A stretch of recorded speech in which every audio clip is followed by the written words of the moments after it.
Ma femme m'a tout pris, mais en vidant la maison de mon enfance, j'ai découvert que ma vie était un mensonge. Une coupure de journal de 1983 a révélé mon enlèvement. Mon vrai père, un magnate de l'immobilier. J'étais en train de démolir la maison de mon enfance quand j'ai trouvé une coupure de journal de 1983 qui prouvait que toute ma vie était un mensonge. Le titre disait « La femme et l'enfant d'un homme d'affaires local disparaissent ». Le nom de l'enfant était le mien. Mais l'homme d'affaires n'était pas l'homme que j'avais appelé papa pendant 43 ans. Je m'appelle Antoine Dubois. Et il y a 3 mois, je pensais savoir exactement qui j'étais. J'étais un propriétaire de garage de 43 ans originaire de Brest, en Bretagne, avec de la graisse incrustée en permanence sous mes ongles et un avis de faillite qui me brûlait un trou dans le tiroir de ma cuisine.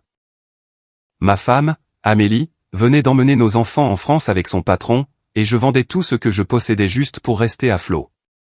Mais cette coupure de journal a tout changé. Elle m'a fait découvrir Grégoire de la Roche, le père biologique dont j'ignorais l'existence. Un homme valant 240 millions d'euros qui avait passé 4 décennies à chercher le fils qu'il croyait avoir été enlevé.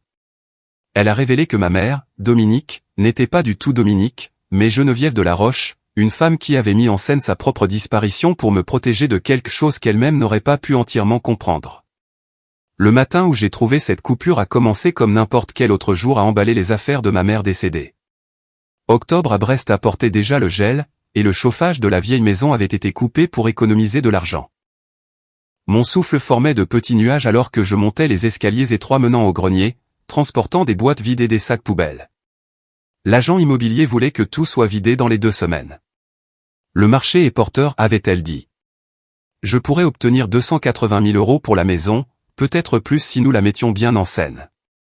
280 000 euros. C'était censé être mon nouveau départ, mon fonds de guerre pour récupérer mes enfants. Chloé, ma fille de 12 ans, une artiste qui laissait ses dessins sous mon oreiller avant leur départ. Lucas, 10 ans et obsédé par la réparation des choses, tout comme son père. Il vivait maintenant à Lyon avec Philippe Durand, le cadre français qui avait été le patron de ma femme et apparemment quelque chose de plus depuis qui sait combien de temps.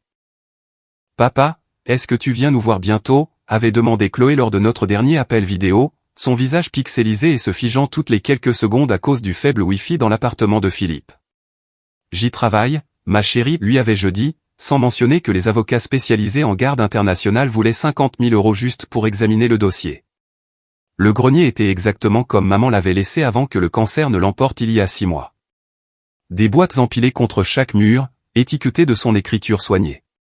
Année d'école d'Antoine, décoration de Noël, outils de Bernard. Bernard Dubois, l'homme que j'avais appelé papa, était mort depuis 18 ans. Un plombier qui n'avait jamais manqué mes matchs de foot, qui m'avait appris que le travail honnête était le meilleur type de travail, qui était mort d'une crise cardiaque en réparant l'évier de la cuisine de Madame Martin. Je soulevais des boîtes quand mon pied a traversé une lame de plancher lâche, la même sous laquelle j'avais caché des images Panini quand j'avais 8 ans. Mais quand j'ai tendu la main pour vérifier les dégâts, mes doigts ont trouvé autre chose. Une enveloppe, brunie par le temps, glissée entre les solives. Pas d'étiquette, pas d'explication, juste la manière distinctive de maman de sceller les choses avec trop de ruban adhésif, comme si elle protégeait des secrets nucléaires. À l'intérieur se trouvait une photographie et une coupure de journal du Le Monde datée du 15 octobre 1983. La photo montrait une femme qui ressemblait exactement à ma mère, mais en plus jeune, tenant un bambin. Le titre m'a fait vaciller. Une famille d'un éminent homme d'affaires disparaît. L'article était court mais dévastateur. Grégoire de la Roche, propriétaire du groupe immobilier de la Roche, avait signalé la disparition de sa femme Geneviève et de son fils de 2 ans, Antoine. La police soupçonnait un enlèvement. Une récompense de 100 000 euros était offerte. Il y avait des citations de Grégoire sur son désespoir, sa certitude que quelqu'un les avait enlevés, sa promesse de ne jamais cesser de chercher. J'ai lu mon propre nom 3 fois avant que cela ne fasse son chemin.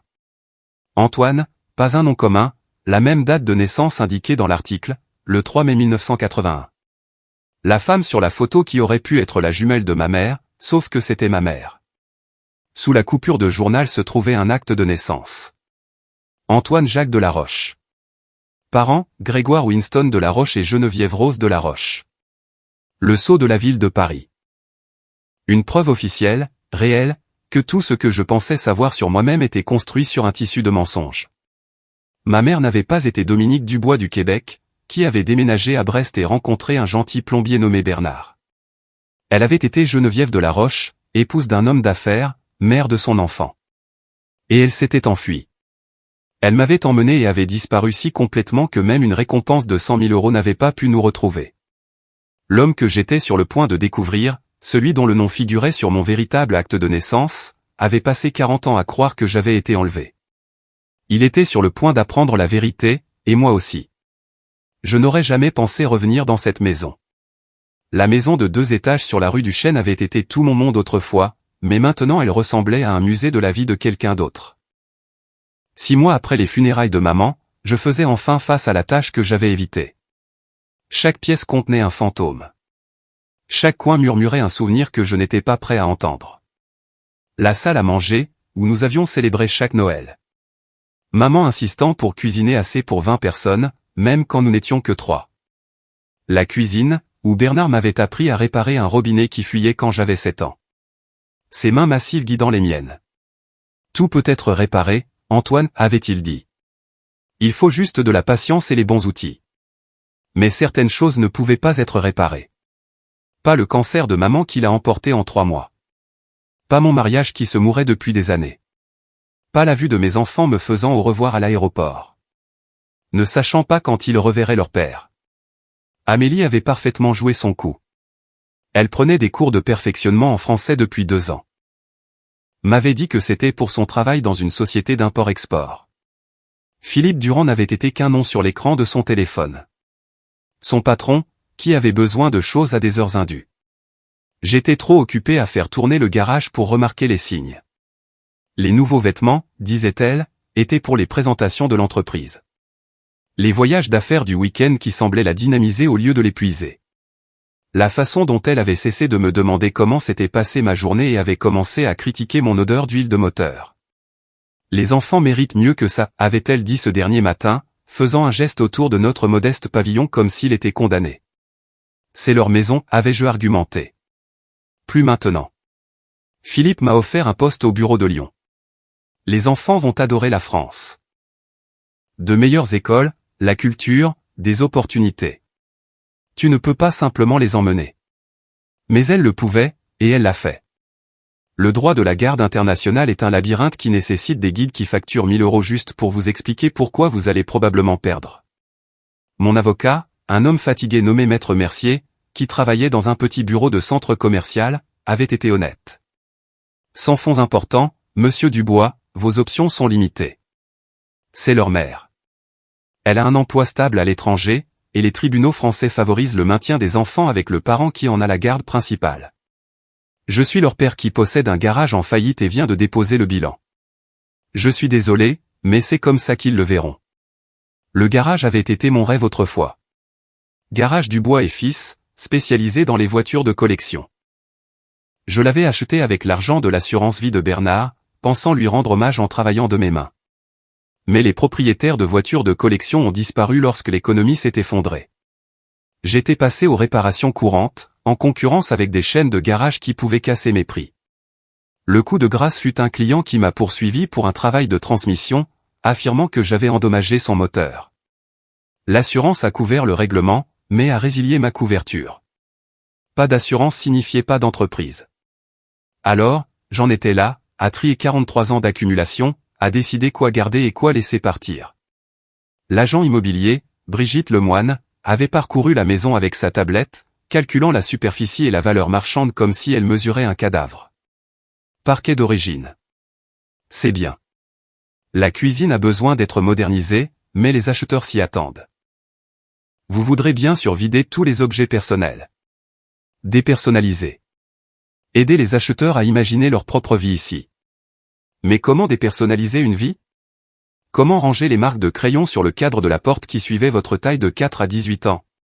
Comment effacer l'odeur du savon à la lavande de votre mère de la salle de bain ou l'après-rasage de votre père de l'atelier au sous-sol?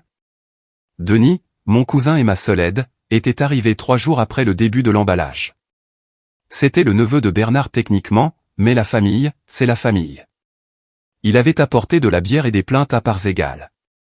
Cet endroit m'a toujours fait flipper quand j'étais gamin, dit-il en regardant le grenier. Ta mère gardait tout si parfait, comme si elle avait peur de laisser une trace. Maintenant je comprenais pourquoi. Dominique Dubois avait vécu un mensonge soigneusement construit. Chaque objet était choisi pour soutenir la fiction. Pas de photos d'avant 1984, pas de référence à la vie avant Brest. Elle m'avait dit que ses parents étaient morts jeunes, qu'elle n'avait pas de frères et sœurs à l'exception d'une tante Hélène en Provence, que nous avons visité exactement 2 fois dans toute mon enfance. J'ai pensé à Chloé et Lucas se réveillant dans l'appartement de Philippe à Lyon. Se demandait-il pourquoi papa ne s'était pas battu plus fort? Pensait-il que j'avais choisi le garage plutôt que... Amélie leur avait probablement dit que j'étais trop occupé à travailler pour leur rendre visite. Le même mensonge qu'elle préparait depuis des années. Les enfants ont besoin de stabilité, avait-elle dit dans l'un de ses derniers arguments. Tu es marié à ce garage. Mais j'avais été marié à l'idée de subvenir à leurs besoins, de construire quelque chose dont ils pourraient être fiers. Maintenant, je n'avais ni l'entreprise ni la famille. Juste cette maison pleine de secrets et un avenir aussi vide que les boîtes que j'étais censé remplir. Le 3e jour de nettoyage du grenier, tout a changé. Le froid d'octobre s'était installé dans les os de la maison, faisant craquer le vieux bois à chaque pas. Denis était en bas, soi-disant en train d'emballer la cuisine, mais probablement en train de boire la bière qu'il avait apportée. J'étais seul avec des décennies de vie accumulées, essayant de décider ce qui valait la peine d'être sauvé. Le grenier avait toujours été le domaine de maman. Même enfant, j'avais besoin de sa permission pour monter ici. Elle le gardait organisé avec une intensité qui frisait l'obsession. Les décorations de Noël dans un coin, étiquetées par année. Des documents fiscaux et des boîtes d'archives remontant à 1984. Rien d'antérieur, je le remarquais maintenant. Rien d'avant que sa vie en tant que Dominique Dubois ne commence. Je déplaçais une pile de magazines géo quand mon pied a traversé cette lame de plancher lâche. La même cachette où, à 8 ans, j'avais planqué des images et des bonbons volés dans la cuisine. Mais quand je me suis agenouillé pour vérifier les dégâts, mes doigts ont trouvé quelque chose qui n'aurait pas dû être là. Une enveloppe brunie par le temps, scellée avec assez de ruban adhésif pour survivre à un ouragan. « Eh, Antoine, tu veux ces vieilles assiettes ou pas ?» cria Denis d'en bas. « Peu importe, mets-les en boîte » ai-je répondu, mon attention fixée sur l'enveloppe. À l'intérieur se trouvait une coupure de journal, cassante comme des feuilles sèches. Le Monde, 15 octobre 1983. Le titre m'a frappé comme un coup de poing. Une famille d'un éminent homme d'affaires disparaît. La photo en noir et blanc montrait une femme tenant un bambin. La femme ressemblait exactement à ma mère, juste 20 ans plus jeune. L'enfant aurait pu être n'importe quel enfant de 2 ans, mais la légende a levé tout doute. Geneviève de la Roche et son fils Antoine, disparus depuis le 12 octobre. Mes mains tremblaient en lisant l'article. Grégoire de la Roche, propriétaire du groupe immobilier Élysée, était rentré d'un voyage d'affaires pour trouver sa femme et son fils partis. Pas de mots, pas d'avertissement, pas de signe de lutte, juste l'absence. La police soupçonnait un enlèvement. De la Roche offrait une récompense de 100 000 €, désespéré d'obtenir la moindre information. Ce n'est pas possible, dis-je au grenier vide. Mais sous la coupure, il y avait plus de preuves. Un acte de naissance avec un sceau officiel. Antoine Jacques de la Roche, né le 3 mai 1981, à Paris. Parents, Grégoire Winston de la Roche et Geneviève Rose de la Roche. Mon acte de naissance, celui que j'avais utilisé toute ma vie, disait Antoine Jacques Dubois, né le 3 mai 1981 à Montréal, au Canada. Parents, Bernard et Dominique Dubois. L'un d'eux était un mensonge, et je savais lequel. Denis, ai-je appelé, ma voix se brisant. Monte ici. Il a monté les escaliers avec la réticence d'un homme qui savait qu'on allait lui demander de déplacer quelque chose de lourd. Mais quand il a vu mon visage, il a cessé de se plaindre. Qu'est-ce qui ne va pas? On dirait que tu as vu un fantôme. Je lui ai tendu la coupure, j'ai regardé ses yeux s'écarquiller en lisant, puis il a regardé la photo, puis moi. C'est insensé. Cette femme ressemble trait pour trait à tante Dominique. Parce que c'est elle, c'est ma mère, et c'est moi. Mais ça voudrait dire que Bernard n'était pas ton père. Les mots flottaient dans l'air comme une accusation. Bernard Dubois, l'homme qui m'a appris à pêcher, qui a applaudi à chaque match de foot, qui a fait des heures supplémentaires pour payer mes études. Il n'était pas mon père. C'était quelqu'un que ma mère avait trouvé pour jouer le rôle. Il doit y avoir une explication, a dit Denis. Ta mère ne t'aurait pas simplement enlevé à ton vrai père. Mais quelle autre explication y avait-il? Les dates coïncidaient. Les noms correspondaient. Ma mère avait été Geneviève de la Roche, mariée à un riche homme d'affaires. Puis quelque chose s'est passé le 12 octobre 1983 qui l'a fait fuir. Elle m'a emmené, a changé nos noms et a construit une nouvelle vie à 3 heures au nord, à Brest. J'ai fouillé plus profondément dans la boîte où j'avais trouvé l'enveloppe. Il y avait d'autres documents. Une carte de sécurité sociale pour Dominique Dubois émise en 1984. Un permis de conduire de la même année. Un certificat de mariage avec Bernard Dubois, daté de juin 1985. Toutes les briques d'une fausse identité. Ta mère n'a jamais parlé de son passé, dit lentement Denis. Je me souviens que mon père l'a mentionné une fois, comment Bernard l'a rencontrée à une kermesse de l'église et est tombé éperdument amoureux. Il a dit qu'elle était mystérieuse, que personne ne savait d'où elle venait. Elle venait de Paris, de l'argent, à première vue. Groupe immobilier Élysée. J'ai entendu ce nom. Denis a sorti son téléphone, ses doigts volant sur l'écran. Bordel, Antoine. Grégoire de la Roche vaut 240 millions d'euros. Sa société a construit la moitié de Paris. C'est ton père. Mon père? Un étranger dont je venais d'apprendre le nom? Un homme qui avait passé 40 ans à penser que son fils avait été enlevé. Pendant que j'apprenais à faire du vélo à Brest, que faisait-il?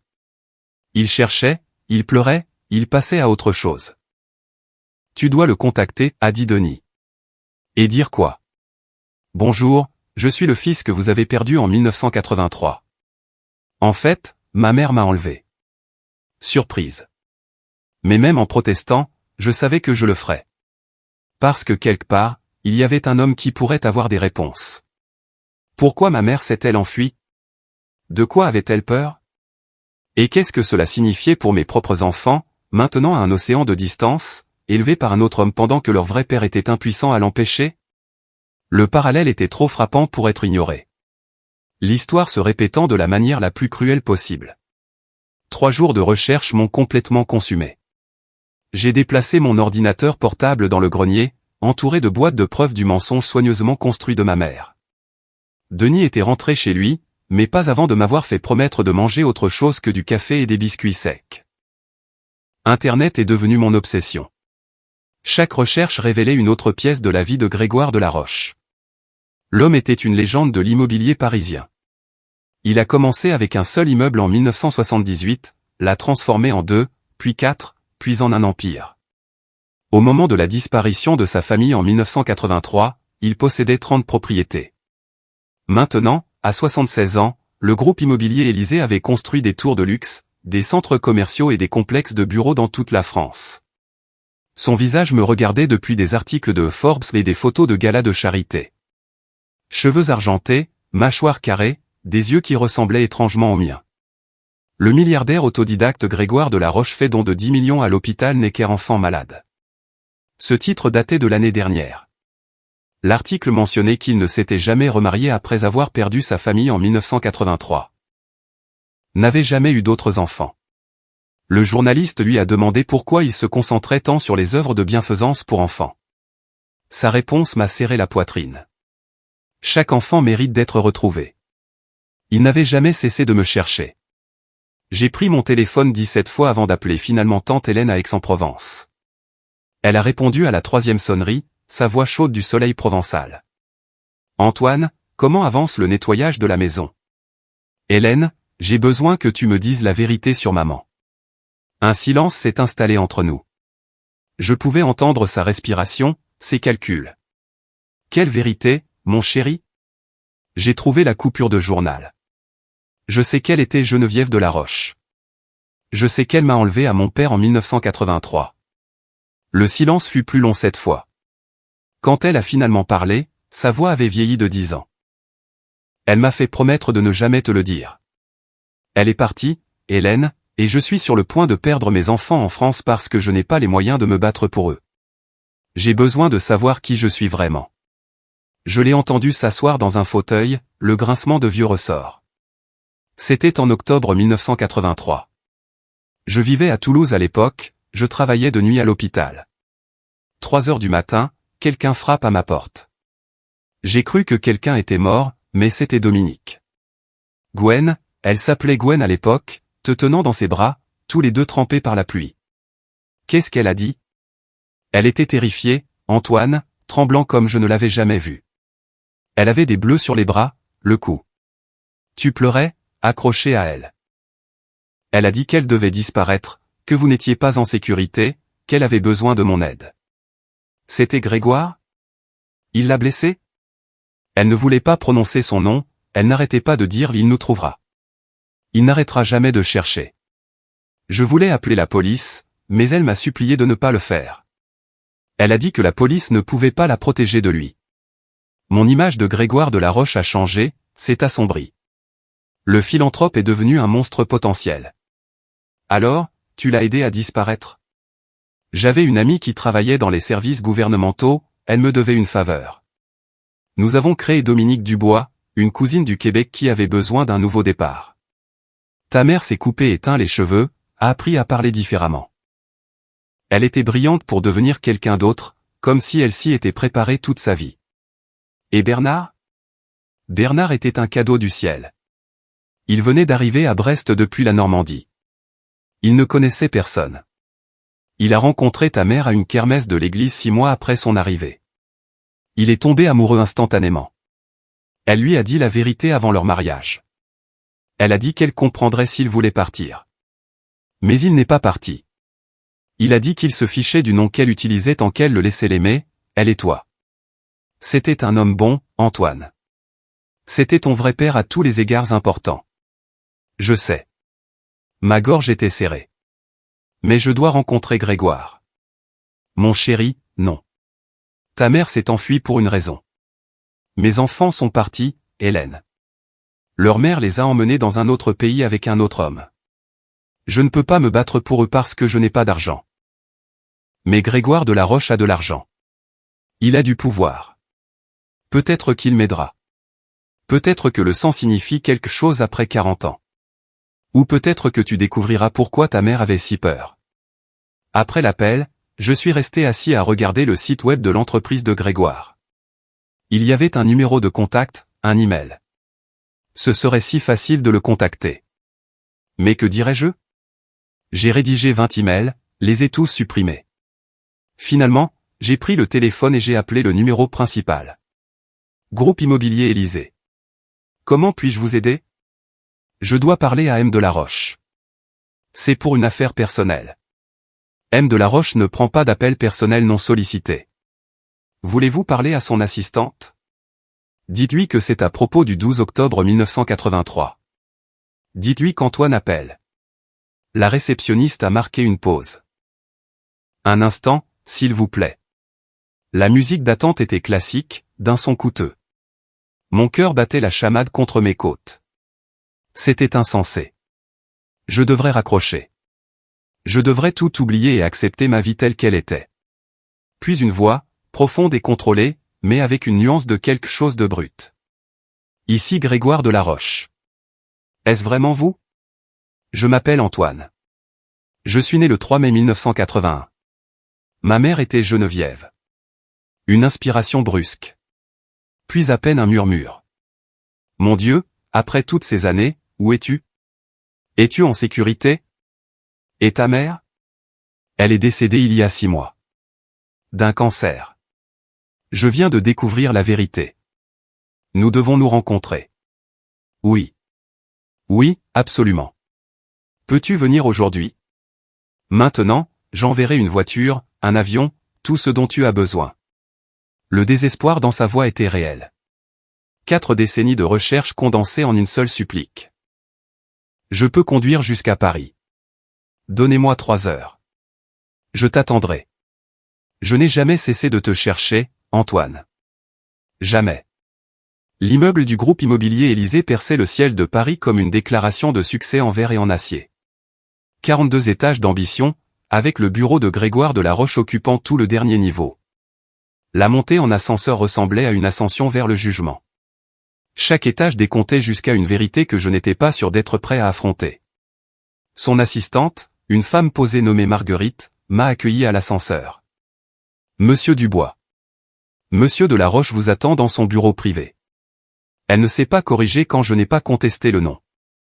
Nous avons traversé un hall de réception qui aurait pu engloutir toute ma maison, passé devant des salles de conférence avec des vues qui s'étendaient jusqu'à l'horizon. Tout murmurait l'argent, le pouvoir, la permanence, tout ce que ma mère avait fui. Les portes de son bureau se sont ouvertes et il était là. Grégoire de la Roche, 76 ans, debout derrière un immense bureau en chêne. Il était plus mince que ne le suggéraient ses photos, son costume flottant sur une silhouette qui avait autrefois été puissante.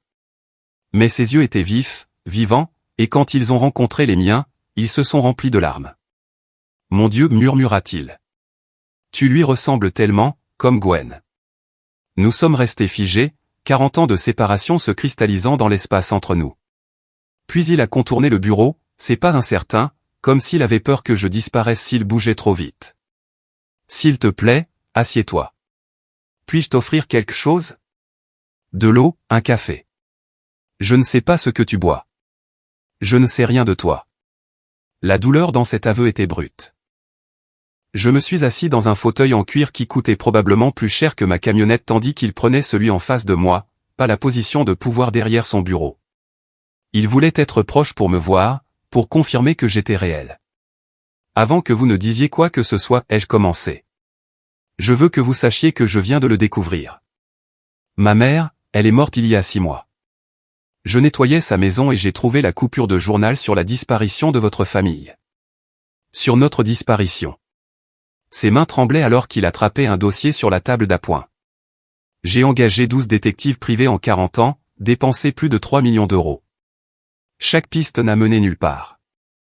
C'est comme si vous étiez devenus des fantômes tous les deux. Nous sommes devenus des personnes différentes. Dominique et Antoine Dubois. Elle a épousé un plombier nommé Bernard quand j'avais 4 ans. Il m'a élevé. Je pensais qu'il était mon père jusqu'à il y a 3 jours. Un plombier? Il l'a dit sans jugement, juste en train de digérer l'information. Était-elle heureuse? Étais-tu en sécurité?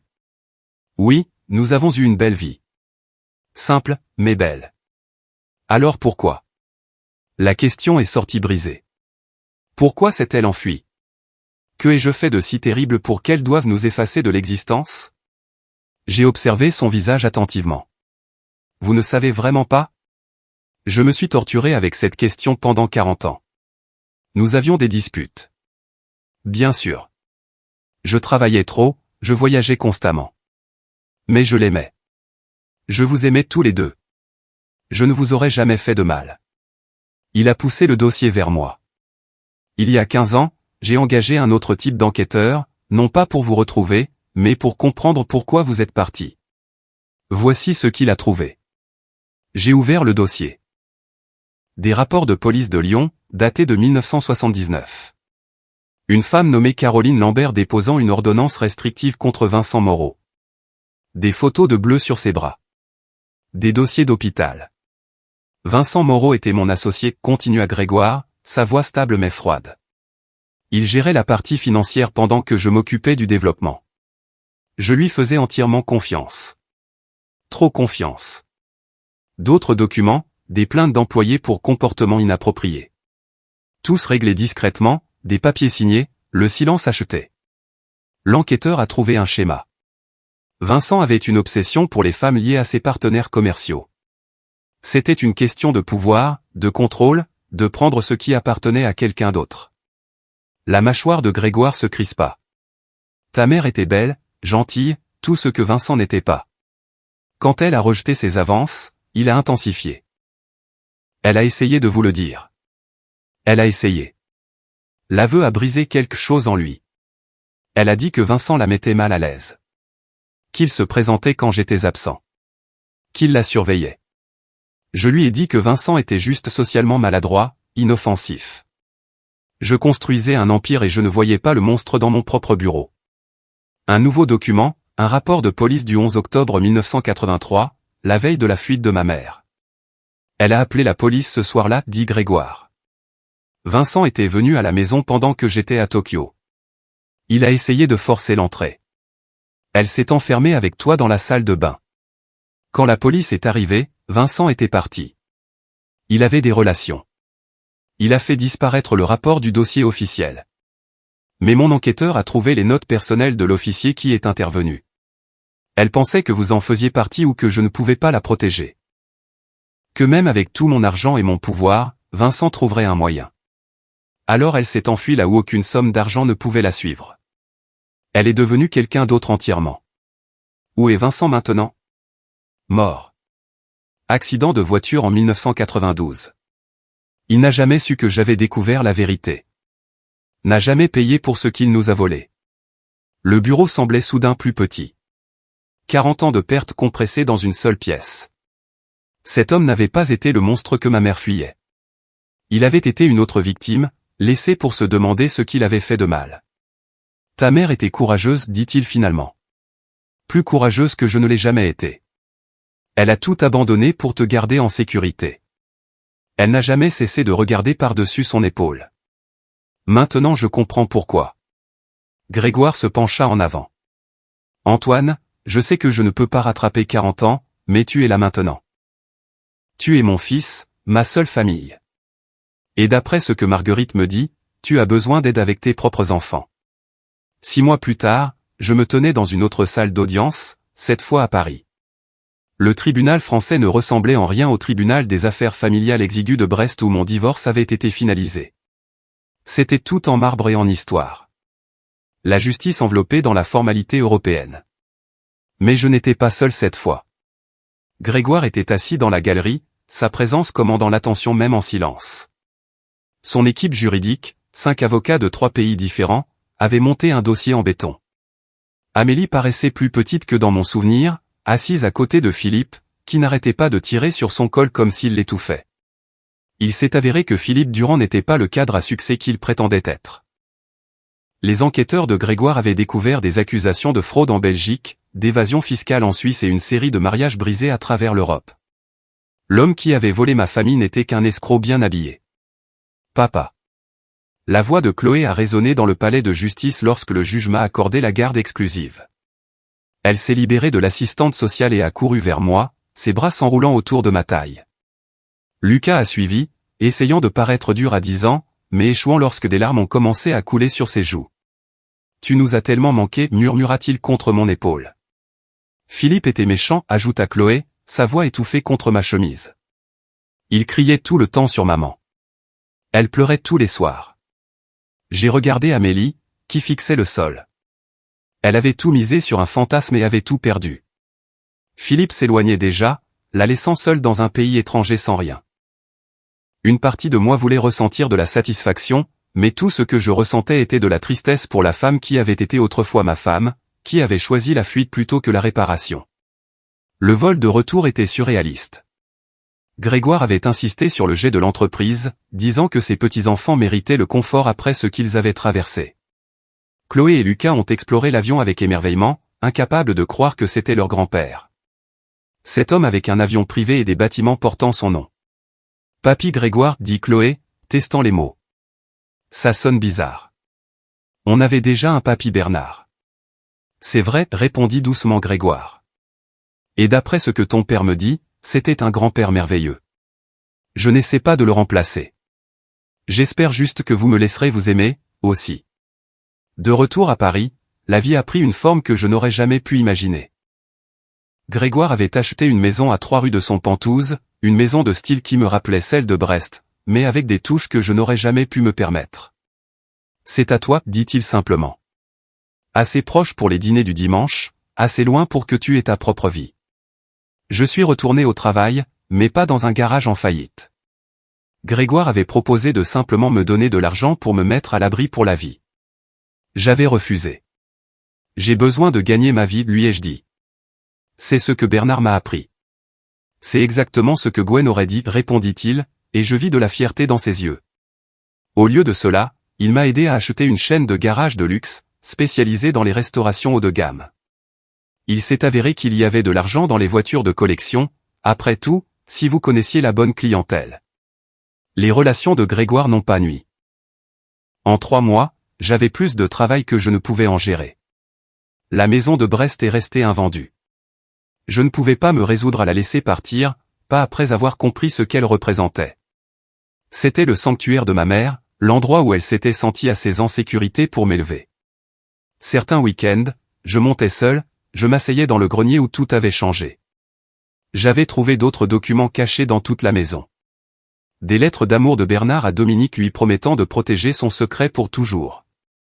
Des photos de fêtes d'anniversaire et de matins de Noël, une famille construite sur un beau mensonge qui est devenu une vérité.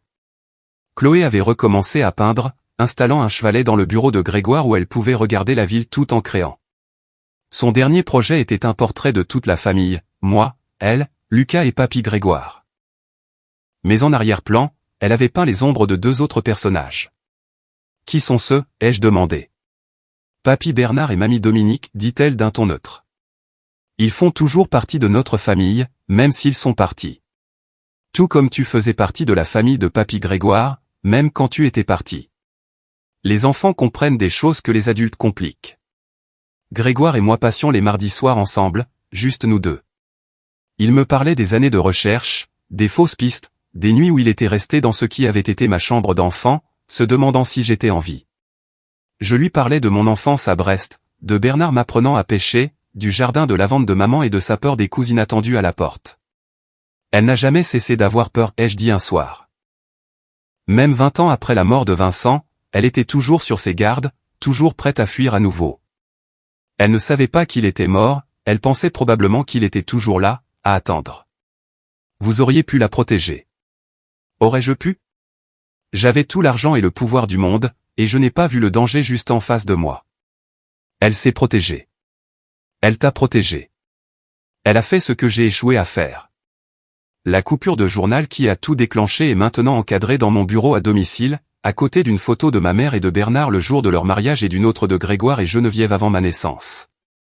Toutes ces pièces d'une histoire fracturée s'emboîtent enfin. Ma mère avait fait un choix impossible, renonçant à la richesse et au confort pour la sécurité et la paix. Elle avait retrouvé l'amour avec un simple plombier qui ne posait pas de questions et donnait tout. Elle m'avait élevé dans une petite ville bretonne où le plus grand danger était les routes verglacées en hiver.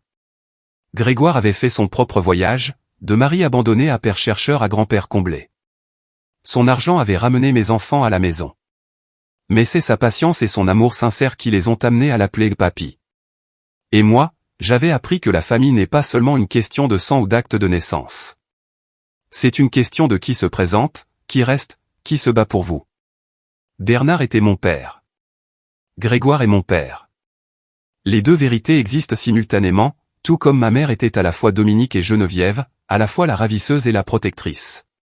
Parfois, la vérité n'est pas simple. Parfois, l'amour exige la fuite. Parfois, il exige la recherche. Et parfois, 40 ans plus tard, il exige le pardon pour des choix faits dans la peur, pour des dangers invisibles, pour des vies qui auraient pu être différentes. Mes enfants sont à la maison. Ils ont un grand-père qui les adore. Un père qui a traversé un océan pour les récupérer. Et des histoires de grands-parents qu'ils ne rencontreront jamais, mais qui ont tout façonné. Ils ont la vérité, compliquée, désordonnée et réelle. C'est tout ce que nous pouvons donner à nos enfants. La vérité, finalement, quand ils sont prêts à l'entendre, et la promesse que peu importe à quelle distance ils dérivent, quelqu'un sera toujours à leur recherche, attendant qu'ils rentrent à la maison. Si cette histoire a touché votre cœur ou vous a rappelé que la famille peut prendre de nombreuses formes, veuillez prendre un moment pour aimer cette vidéo et la partager avec quelqu'un qui a besoin de l'entendre. Vos commentaires comptent énormément, que vous ayez fait face à vos propres mystères familiaux ou que vous croyez simplement au pouvoir de la vérité et de la réconciliation. Et si vous ne l'avez pas déjà fait, veuillez vous abonner à notre chaîne pour plus d'histoires qui explorent la réalité complexe, belle et parfois douloureuse de ce que signifie être une famille. Merci d'avoir écouté le voyage d'Antoine. D'ici la prochaine fois, souvenez-vous qu'il n'est jamais trop tard pour que la vérité vous ramène à la maison.